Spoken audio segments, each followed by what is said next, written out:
Just quick questions. If this comes round, fill in your details, please. Thank you very much. I'll stop, David. Hello, thank you for coming, everybody. I've got my clipboard. I love a clipboard, don't you? Yeah.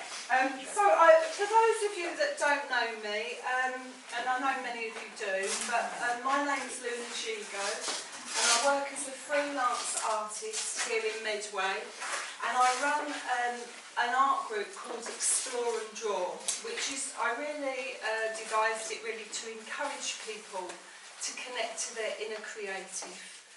I love to collaborate with heritage sites, businesses and other artists to just create unique and exciting events really around Medway. I run regular events now around the Medway globe in Rochester Cathedral, the Copper Rivet, and as you know we've got so much here. So we've got like Fort Amherst, Fort Luton, the Albert Pumping Station. So coming up to 3 years I haven't got outside of Medway yet. I'm still touring around, we're still doing exciting things here. I didn't know when I started Explore and Draw that 3 years later I would have run over 70 events and got over 120 people on my mailing list. I had absolutely no idea, because Explore and Draw started from a seed, really, just a seed of an idea. I was working for the University for the Creative Arts, and our department was going to be dismantled. And I thought, what should I do? And I'd got back into my painting, and I'd been invited by the What If Gallery in Dartford to exhibit my work in the December of 2016. I thought, yeah, I'll give it a go. It's in Dartford, but that looks all right. It's quite a nice space. So I want to get my artwork out there, and I took my paintings there. When I went to pick up the paintings in January, the room was quite large, and I mentioned to the lady that I'd quite like to run an art group. And she said, well, you can hire this space, Luna. So I said, oh, can you? Yeah. I thought, right, okay, well, this is quite a nice space. There's tables, chairs. I've never done anything like that before. And I came home, and I mentioned it to Neil. And he went, yeah, sounds like a good idea. And the next day or two I booked it. 6 weeks. And then I began to panic. Because it was just the absolute nerves and anxiety. I had an idea in my head. I wanted to take the best of what I'd learned in 12 years from the university and sort of condense it into a 6-week course, and that which I didn't learn as well. And I was just so full, really, of anxiety and fear. It just ranged from absolute dread to panic. It was just a horrible, horrible feeling. And I didn't really know how to overcome that. But I had to, because I'm a determined person, really, and I didn't want my fears and anxieties to stop me from doing what I wanted to do. Neil said, I started to write the course, and that began to make me feel better. So the first week was called Making Your Mark. I devised 6 weeks, and I called this course The Art of Self-Discovery. And as I started to write and plan the course, I began to feel a little bit more confident about it, because I think, yeah, I've got something to say, you know, this is of value. But I was still panicking. People needed to sign up for this course, so I'd brought the materials, I'd started writing it, but now I needed people. Well, that's the next level of anxiety. So Neil said to me, you know, we're going to the Flipping Frog every week, why don't you run an event here to advertise the Art of Self-Discovery in Dartford? And I thought, oh, you know, I'm already terrified because, and now you're talking about another event, but I knew he was right. And I ran an event called Drink and Draw, which was just a wonderful evening, and loads of people came. And one lady came that still comes to my group now, so she came to the Art Self-Discovery. Drink and Draw became Meet and Draw, and we ran that at the same time that I was running the Art Self-Discovery. So I was learning from one to inform the other, and then learning from that to inform. And that was interesting as well. I want to talk to you about the nerves and the anxiety, because I think a lot of people don't do what they want in life because of fear. And because we used to go to the Flipping Frog every week, we used to see some fantastic musicians, local musicians. And I'd get the opportunity to talk to them either before or after the event. And the musicians that I spoke to all suffered from anxiety and fear and nervousness. And even if they were professional, the Frog is such a small little venue, it's so intimate that it used to, you know, it was quite difficult to perform there. So I really enjoyed these conversations. It was reassuring for me to know that people felt like I did. The majority of musicians that I spoke to felt sick. They felt anxious. They'd get an upset stomach. They'd shake. They also all told me that it was a good thing that they felt nervous, because it meant that they cared about what they were doing. And I thought that that was interesting. They all had different ways of coping with it. Neil showed me a comic strip the other day, and it was a person talking to a man, and he said, "How do you become more confident?" And the man says, "Pretend." And then he said, "When do you stop pretending?" And he says, "Never." And I think that made me laugh, and it's true. I replaced the word fear and anxiety with excitement. Initially, that was just a thought. I'm just going to replace this word with the word excitement, but I was still really, really nervous. But then I realised that I was really, really nervous because I was excited about what I was doing, and then that's how I changed that feeling of just excitement. I accepted the nerves were because I was passionate about what I was doing, and I wanted to get it right. If I planned the sessions and organised the materials and scheduled enough time to set up, I was better. So the more that I prepared for something, the better I was. But then at the same time, over time, I had to learn not to over-prepare, to allow space for other things to happen. I had to recognise what I was good at. I'd supported students for 8 years in the university, students with disabilities. Come in, welcome. I've supported students at the university with disabilities to achieve their academic studies, but I didn't really care about the qualification.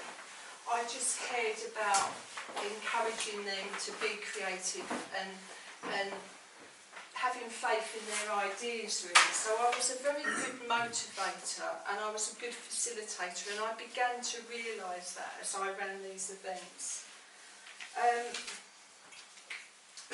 I also had to trust that once I'd got all the materials ready and written the course and planned it all out, that people would bring their own energy to it, that I wasn't in control of that bit. I was just in control of setting up the space so that people could be creative.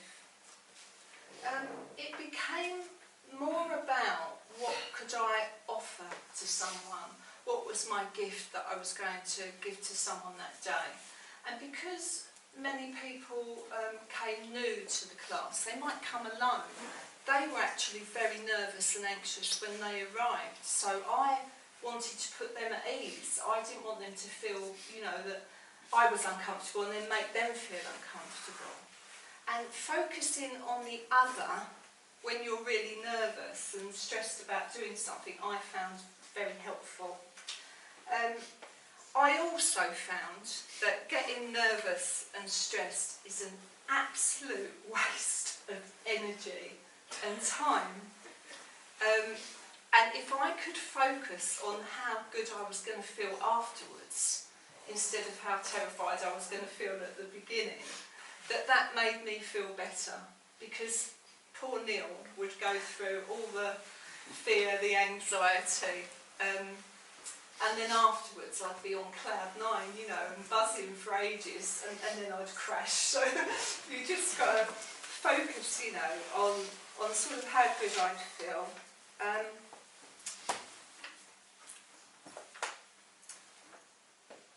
The course, The Art of Self-Discovery, was a success in terms of I learnt so much from it, and I learnt so much about myself.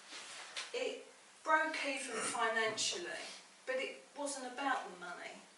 It was about the learning, the experience, and pushing myself past those fears that had stopped me really doing what I wanted to do in my life. Drink and Draw became Meet and Draw, so I run regular events at the Flipping Frog. I decided not to run another course in Dartford because it was a long way to travel and I wanted to do it more Medway where I was based. But what I found with Meet and Draw is that if you run, it was very successful, lots of people came, but if you run something in the same place every week, for me it became a little bit stagnant.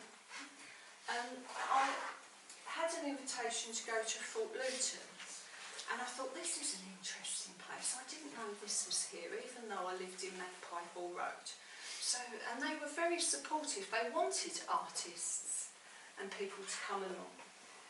And they supported me, and I ran an event there for quite a few months, and Neil called it Explore and Draw. And that was the start, really, of Explore and Draw.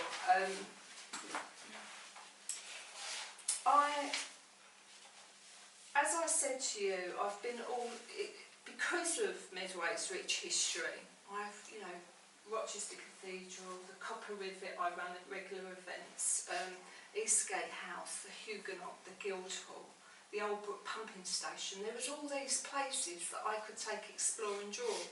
And as I discovered them, everyone else discovered them. I also ran my first event not long after starting Explore and Draw at Eastgate House, is when I decided to do an Explore and Draw Meet the Artist.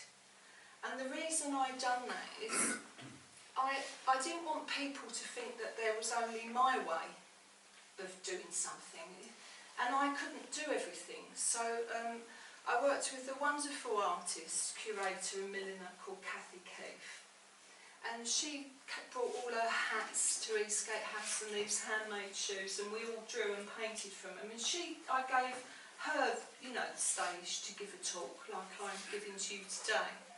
And that was wonderful. I've worked with Simon here. We done a seascape painting, didn't we? Yeah. At Seagas. It was wonderful. We went to a sailing club, and Simon showed everyone how to work in acrylics. I done a Strength of the Earth Day because I'm very interested in the spiritual in art. And Simon done a live tree painting session. I can see Sheila over there. We've done a junk journal workshop together where we used all scraps of materials. I can see Edwina there. I'd love to do an event with a dream workshop. So I just went to all these different artists. I worked with Duncan Grant last year. He won the winner of the Open Call for Liberties with his small town print. So we done an event on the LV21 in Gravesend. And I've worked with many potters, Julian Kent from Colony, Naomi Boyle, ceramicist. One of the people that came to Explore and Draw was a graphic designer and illustrator, Ben Cotterill, but he never really considered himself an artist until he came to Explore and Draw and started connecting to that side of his work. And I had the wonderful pleasure of running an event with him at Rochester Cathedral where he showed everyone perspective drawing. And we exhibited last year at the Chatham Gallery, and that was a really great success. I've worked with tutors that I worked with at college, Curtis Tappenden, and I've worked with Mick Shanese, Trish from the Rochester, and West Kent Art Society and watercolourists.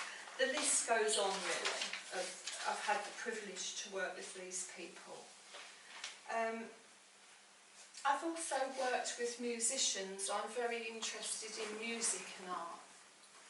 And I was lucky enough to work with a 16-year-old musician called Anton Lin, with Liz Oust, a celloist, and recently a quartet from the City of Rochester Symphony Orchestra.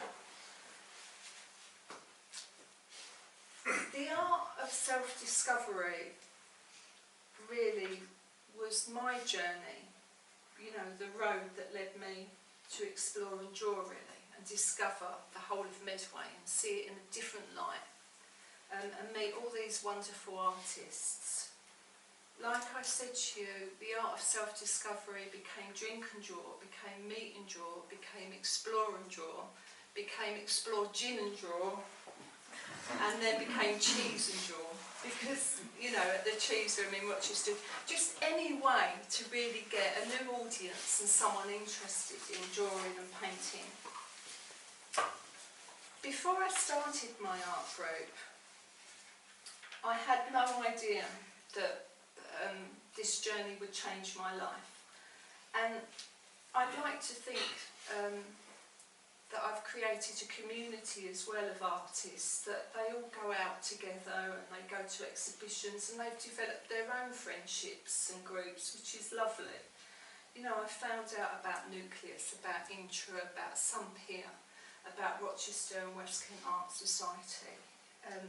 I work with Simon from Colony, and it's all for me about connecting the dots in our creative community and just bringing us all together really. So I'm very excited, when we hear this news about the City of Culture bid, because I think that's only going to be a good thing for Medway. My work's evolved too through this process, and in the exhibition Defining Worlds that I had with Ben, I sold 20 paintings at that exhibition, which was just fantastic as an artist to sell that amount of work. I've worked really hard, and I work many jobs now. I invested all of my savings and money, my time and my energy into Explore and Draw, because I was, passionate about it, and I still am. I just want to be, when I came here today, I thought, what do I want to do? And really, I just want to be an inspiration to you all, to encourage you to sort of value your ideas, see them as seeds, plant them, water them, and watch them grow. And lastly, I want to thank everyone for coming here, everyone that's been involved in Explore and Draw, and to Genevieve, because it's really made me acknowledge, sort of just today and writing this, just how far I've come as a person, as an artist, and as a woman. Thank you. Thank you. Thank you.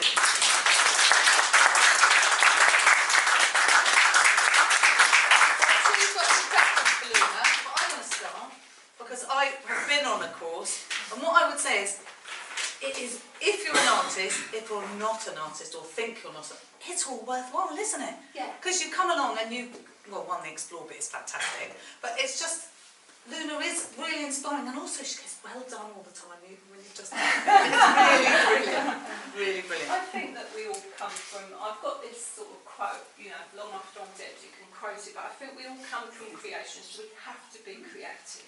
Yeah. So, like you say, you can come along and do whatever you want. It doesn't matter. It's just about putting a pencil on the paper and making a mark, really. And making friends. And friends. Yeah, And having fun. Has anyone got any questions for Luna? You are allowed. Don't be shy. Or you can grab her after. I don't mind. You've gone quiet. That's all right. I can go and relax. Oh, hello, Edwina.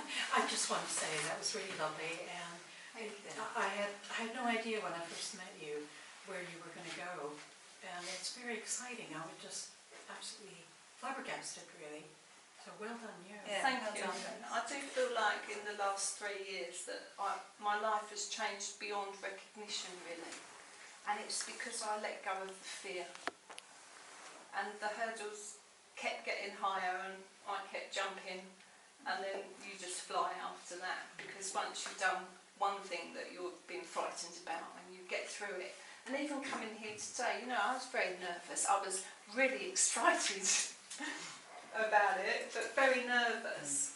But I've done it before, I've done other things before, so you just, yeah, thank you.